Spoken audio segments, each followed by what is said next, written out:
porque Deus, Ele não quer saber o que você vai pensar. Ele não vai querer, Deus não se interessa com a sua visão de mundo.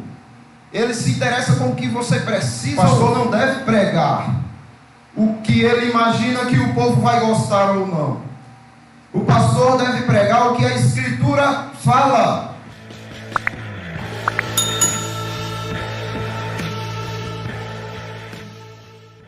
Nós vamos ver o que diz a palavra de Deus na primeira epístola de Paulo aos Coríntios, capítulo 9, do versículo 1 por diante. O salário do pregador.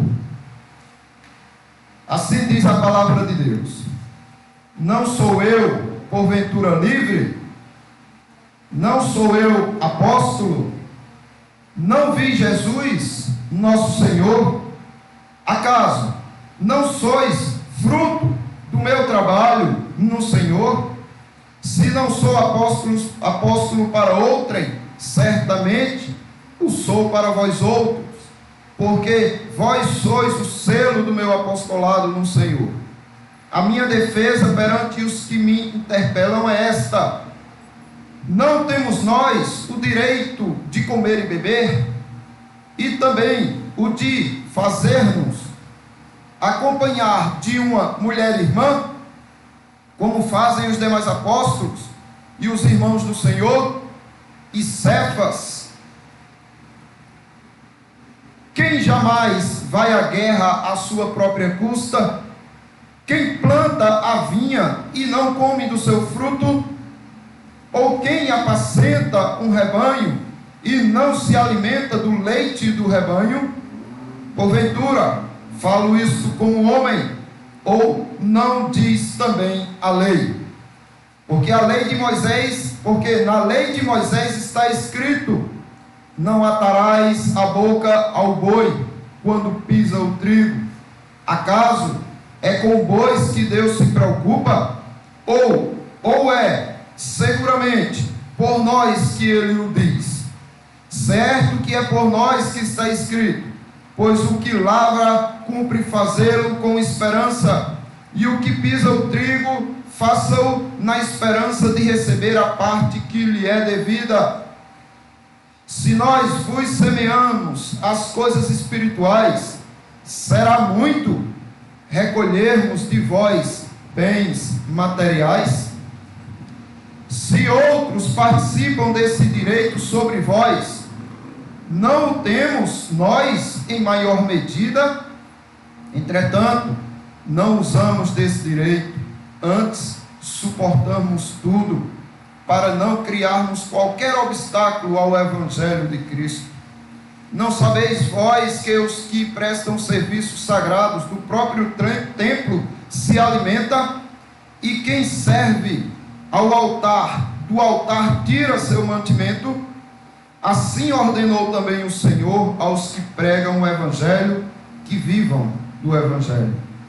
Eu, porém, não me tenho servido de nenhuma destas coisas, e não escrevo isto para que assim se faça comigo, porque melhor me fora morrer antes que alguém me anule esta glória. Irmãos amados, quanto custa o serviço de vocês? Você já trabalhou de graça? Você já se aborreceu com o pagamento do seu salário por considerar que ele é baixo para a qualidade do seu serviço? Eu conheço pessoas que não têm paciência de negociar os seus serviços. E quando as pessoas ficam, abaixa aí, eles dizem: olha, se você não quer o que eu estou pedindo, procure outro, porque essa pessoa sabe dar valor àquele serviço que ele está oferecendo. Isso é compreensível, meus irmãos. Afinal, muitas vezes você passa anos e anos se qualificando em determinado trabalho, e de repente chega alguém menosprezando aquilo que você está oferecendo. Mas é um erro muito grave você comparar os serviços espirituais de um ministro de Cristo em prol dos eleitos de Deus, comparar com os serviços naturais oferecidos pelo resto das pessoas. E eu pergunto aos irmãos, no vosso critério, qual é o que tem maior valor? O serviço de um doutor ou o serviço de um pastor do rebanho do Senhor Jesus Cristo? O que deveria ter mais honra entre os amados irmãos? Quem deveria receber maiores benefícios? E quanto a exigir um pagamento justo pelos serviços, os dois devem ter os mesmos critérios? É isso aqui que o apóstolo Paulo está tratando com o seu povo. Eu acho interessante da palavra de Deus, porque Deus, Ele não quer saber o que você vai pensar. Ele não vai querer, Deus não se interessa com a sua visão de mundo. Ele se interessa com o que você precisa ouvir. Porque muitos pastores, infelizmente, só pregam a respeito de dinheiro, de coisas materiais, de benefícios materiais. Já outros se omitem de falar deste assunto, porque pensam o seguinte: não, pode ser que o povo não goste. E aí são dois extremos perigosos. O pastor não deve pregar o que ele imagina que o povo vai gostar ou não. O pastor deve pregar o que a Escritura fala, independente até de como ele se sente trazendo ao povo o que a Escritura diz. O apóstolo Paulo aqui está combatendo dois problemas. Aparentemente parece ser que é só um, mas não, são dois problemas. Se você olhar rapidamente, você diz: não, Paulo está tratando unicamente daqueles casos onde a igreja não dá uma assistência devida aos seus ministros. Mas aqui tem outra coisa que os irmãos verão. O apóstolo Paulo, nessa passagem, combate a mesquinhez, de fato, dos cristãos, que não reconhecem o valor dos que servem aos interesses espirituais. Ele trata disso claramente aqui. Inclusive, a igreja de Corinto desprezava esse cuidado, esse trabalho do próprio apóstolo, como que dizendo o seguinte: olha, é obrigação dele, e de fato é, trazer nosso alimento espiritual. Sim, mas e as condições de uma vida digna para Paulo? O que a igreja vai fazer? Ele que se vire. Então o apóstolo Paulo está muito preocupado com essa questão, porque isso não atinge unicamente a ele, mas atinge também as gerações que poderiam se levantar para cuidar daquela igreja e serem plenamente desprezados em suas necessidades materiais. Por outro lado, o apóstolo Paulo também está combatendo a ganância de ministros que só pensam no salário e benefícios que deveriam receber daqueles por quem eles trabalham. É isso também. O apóstolo Paulo está combatendo também os mercenários. O apóstolo Paulo está mostrando nesta carta que não se deve trabalhar para uma igreja, para o povo de Cristo, para os escolhidos de Deus, pensando no que você vai receber materialmente dessa igreja. Observe aqui o que o apóstolo Paulo fala, primeiro, no que diz respeito aos benefícios que um ministro deveria receber da igreja. E Paulo está questionando, por quê? Porque ele era condenado pela igreja pelo fato dele se interessar, por exemplo, em um dia casar com uma mulher irmã, de receber algum benefício, de ter a liberdade, de ter alguns privilégios, e ele era ridicularizado e condenado por isso. E agora ele faz algumas comparações e alguns questionamentos, quando ele diz: não sou eu, porventura, livre? Será que só eu não posso ser livre? Todos vocês podem, mas eu não posso ser livre? Não sou apóstolo? Não vi o nosso Senhor? Acaso não sois fruto do meu trabalho no Senhor? Se não sou apóstolo para outrem, certamente o sou para vós outros, porque vós sois o selo do meu apostolado no Senhor. A minha defesa perante os que me interpelam é esta: não temos nós o direito de comer e beber? Quer dizer que só a gente, toda a igreja come, toda a igreja bebe, toda a igreja, quando é tempos de prosperidade, passa bem. Só nós que não podemos ter tempos de refrigério e prosperidade.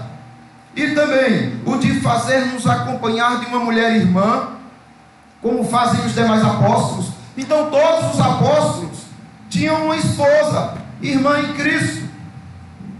Agora, quando o apóstolo Paulo dizia: será que eu não posso ter uma? Ah, não, você não, porque isso, quais são os questionamentos que isso vai atrapalhar no meu trabalho para com vocês? E por que vocês são tão egoístas? Porque só vocês podem ter auxiliar e eu não posso ter um auxiliar?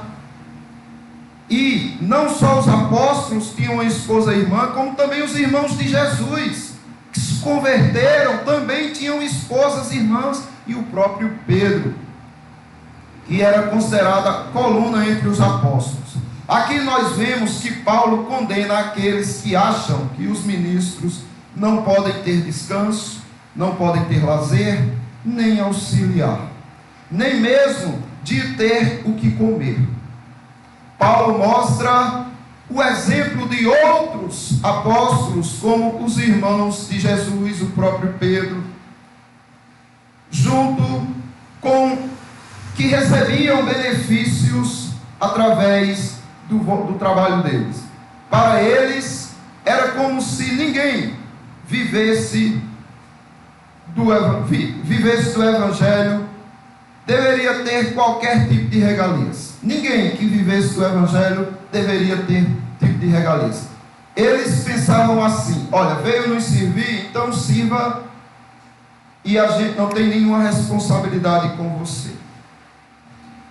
E aí Paulo continua: pois, quem é que te faz sobressair? Ainda falando aos Coríntios, agora no capítulo 4, do 7 ao 9. Vejam o que o apóstolo Paulo diz, e acredito que por conta dessa visão, eles estavam achando que os apóstolos não deveriam ter nenhum tipo de benefício. Pois quem é que te faz sobressair? E o que tens tu que não tenha recebido? E se o recebeste, por que te vanglorias como se não tiveras recebido? O que Paulo está dizendo é o seguinte: olha, está vendo tudo isso que você tem? Está vendo toda essa prosperidade que você recebeu? Você sabe que isso não é fruto da tua capacidade cognitiva, nem dos teus músculos. Você sabe disso, não é? Que tudo isso que você recebeu vem de Deus. E se você se sobressai financeiramente sobre os ministros de Cristo, você sabe que isso também você recebeu do Senhor, não foi? Então, por que você vive como se isso fosse fruto do teu trabalho? Fruto do teu intelecto. Aí Paulo diz: já estáis fartos, já estáis ricos, chegastes a reinar sem nós? Sim, tomara que reinássemos, para que também nós viéssemos a reinar convosco. Porque, meus irmãos, quando a igreja reina, os seus ministros não podem mendigar. Quando a igreja mendiga, os seus ministros não podem reinar. Toda a igreja tem que viver em harmonia uns com os outros.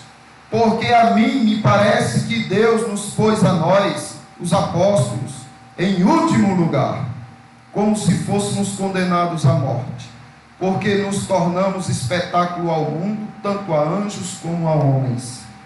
Parece que Deus nos separou para sermos espetáculo ao mundo. Estamos como que condenados à morte o tempo todo. E a culpa disso era de quem, meus irmãos? Daqueles que não olhavam para as necessidades de Paulo e dos ministros que estavam com Paulo. Então Paulo usa alguns argumentos que deixaria qualquer um sem ter o que falar. Ele usa o argumento do soldado que sai à guerra com recursos e mantimentos recebidos pelos que o enviaram. Usa o argumento do agricultor que se alimenta da colheita em que ele trabalhou. Usa o argumento do fazendeiro que fornece leite para o que ordenha o rebanho. E usa o argumento dos animais que se alimentam do trigo que pisam. Pois ele diz assim: quem jamais vai à guerra à sua própria custa? Quem planta a vinha e não come o seu fruto? Ou quem apacenta um rebanho e não se alimenta do leite do rebanho? Porventura falo isso como homem, ou não diz também a lei de Deus? E aqui ele está se referindo à lei de Deus. Porque na lei de Moisés está escrito: não atarás a boca ao boi quando pisa o trigo. Acaso é com bois que Deus se preocupa? Ou é seguramente por nós que ele diz? Certo que é por nós, como está escrito: pois o que lavra cumpre fazê-lo com esperança. O que pisa o trigo, faça-o na esperança de receber a parte que lhe é devida. Se nós vos semeamos as coisas espirituais, será muito recolhermos de vós bens materiais. Olha, quando uma igreja se retrai na insignificância de amar os bens materiais e deles não abre mão nem para o sustento dos seus ministros, a mensagem que ela passa com sua postura é que mais valor tem os meus bens materiais do que o que esse sujeito tem trazido para a minha vida. Mais valor tem os frutos do meu suor e do meu trabalho do que os frutos que da Escritura vêm por mãos desse ministro que para mim traz. E eu pergunto aos irmãos: isso é justo diante do reino de Cristo, meus irmãos? Então Paulo fecha justamente com isso, com esta comparação que nós precisamos entender que é profundamente incompatível em seus valores. Paulo faz uma comparação aqui, mas querendo justamente trazer aos irmãos o quão eles podem ser ridículos se pretenderem equiparar benefícios espirituais a benefícios materiais. E ele diz: se nós vos semeamos coisas espirituais, será muito recolhermos de vós bens materiais. Charles Roger Spurgeon, ele disse o seguinte: meu filho, se Deus o chamou para o ministério, não se rebaixe ao ponto de ser rei em qualquer país. Sabe o que ele está dizendo? Olha, se você recebeu o chamado para ser ministro de Cristo e ao mesmo tempo recebeu o chamado para ser rei em um país, não se rebaixe ao ponto de ser rei nesse país, porque a maior honra e a maior glória é ser ministro de Cristo. Os que servem a igreja, meus irmãos, com seus dons ministeriais, têm direito sim de viverem com dignidade do sustento daqueles que do serviço espiritual usufruem. Porém, se estes lhes faltarem com tais direitos, o ministro não pode ignorar a obra simplesmente porque dela não obtém sustento. E é o segundo ponto que eu quero tratar com os irmãos.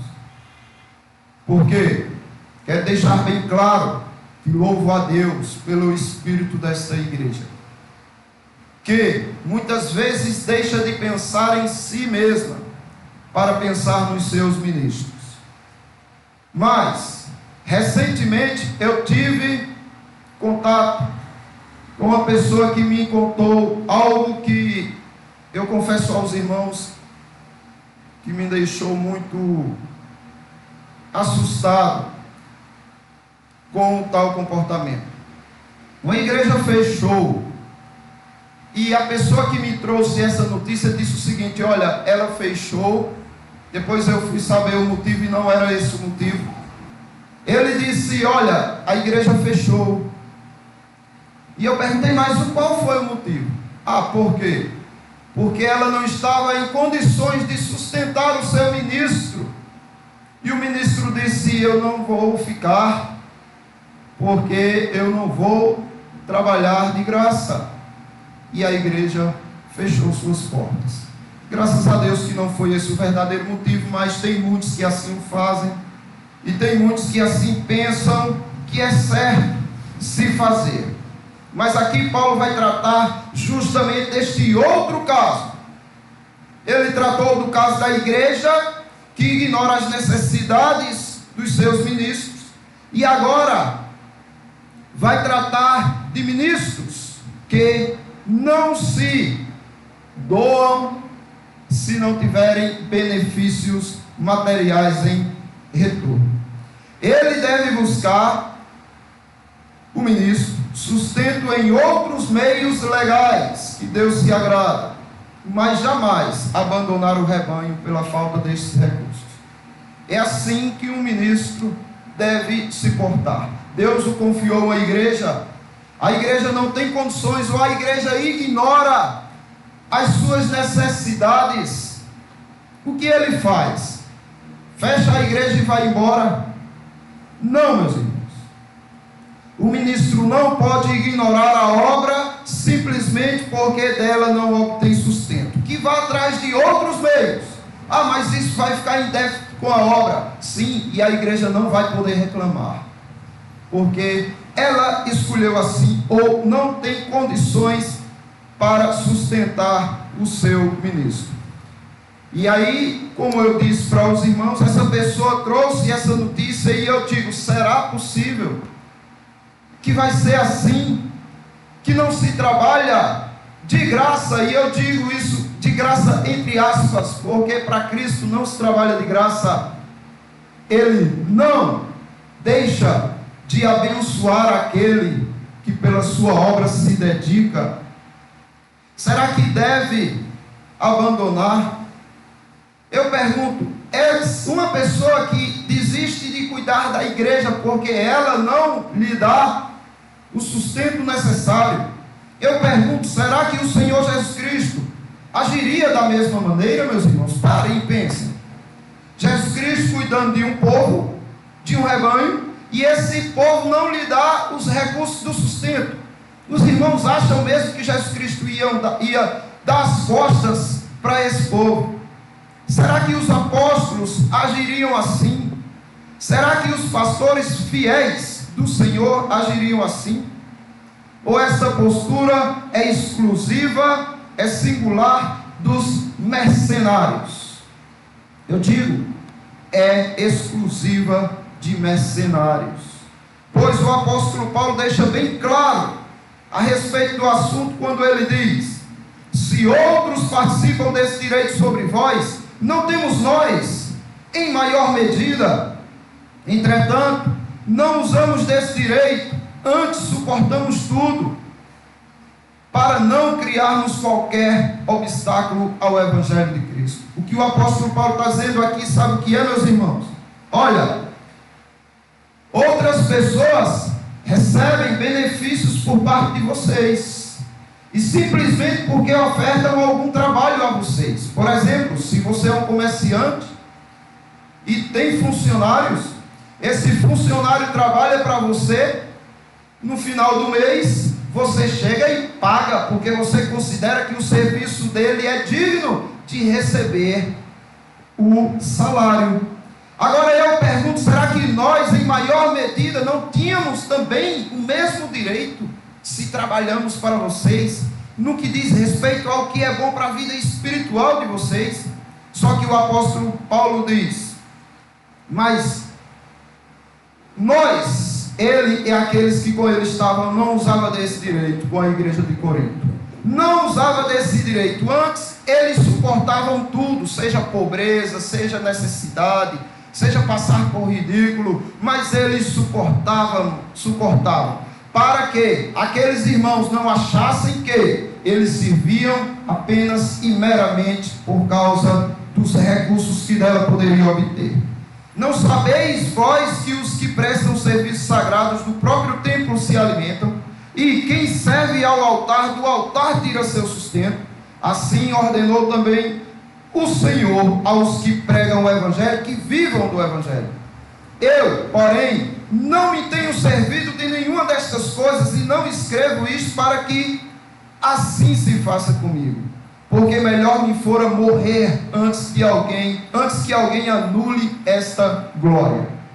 O que Paulo está dizendo aqui também é o seguinte, que se ele sabe que a igreja é mesquinha e que não entende o valor dos serviços dele, ele diz: não me deem, porque se vocês me derem o sustento, eu não receberei, porque se eu recebo de quem de fato dá, entendendo o valor da causa, mas dá por obrigação, dá com o sentimento de que se está perdendo em vez de ganhando. Eu prefiro que morrer do que tirar esta honra de viver sofrendo para não ser pesado a vocês ou para não colocar algum obstáculo ao Evangelho. Percebem que não é o dinheiro, meus irmãos, não é o alimento, os direitos de um fiel ministro no cuidado da igreja, percebem que não são os recursos que ele recebe que o mantém fiel à igreja. Percebem que existem benefícios e honras maiores que os prazeres de um reconhecimento e do sustento humano. Percebem que se a igreja não reconhece o valor do seu ministro para de tal maneira conceder-lhes alguns benefícios, ele não deve se queixar por isso, não deve murmurar por isso. Antes deve buscar em outros meios a falta da igreja para com ele. Se a igreja não quer, ou se a igreja não pode, eu busco meu sustento em outro lugar. Só tenham uma certeza: vocês não ficarão sem o alimento espiritual, vocês não ficarão sem o sustento espiritual. Agora, abandonar o rebanho de Cristo Jesus por causa de falta de sustento, podendo eles buscar em outros meios o sustento, no mínimo isto é mercenarismo sujo.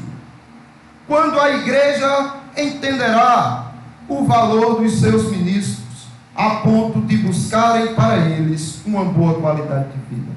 É isso que Paulo está questionando. Quando é que a igreja vai entender o valor daquele que labuta, que se esforça, que se gasta com prazer em trazer o cuidado espiritual da igreja? Quando ela vai entender o valor destes? Foi o primeiro questionamento de Paulo.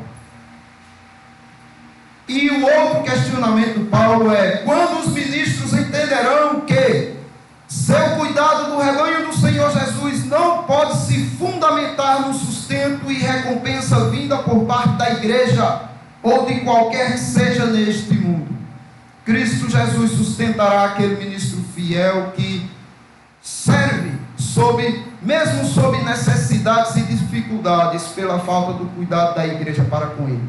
Quem o sustentará é Cristo.